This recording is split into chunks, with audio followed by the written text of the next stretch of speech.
Nyakidi, Ramogi TV. Jatend migawo mar alwora Eden Duale ochungo chutho pur e bunge mag piny owacho moloyo to mago mag Cheptais kod Kabwerwa e kar chung' od bura ma Mount Elgon.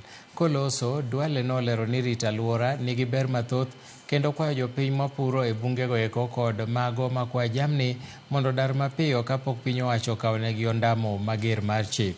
Omedo ni piny owacho oketo tenge tarik 7 dwe mar 11 higa ka higa midendo ni Mount Elgon Day mar chiwo puonj ne jopiny ewi ber mar rito bunge. Chief guest, and I'm issuing an immediate and total ban on cultivation in Cheptais and any other legally designated natural forest within our country.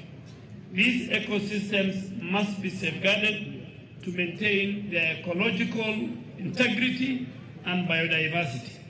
To all our communities, government officials and particularly Kenya Forest Service were doing a very good job.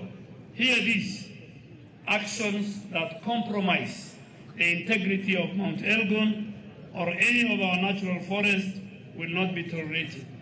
Anyone, including government officials,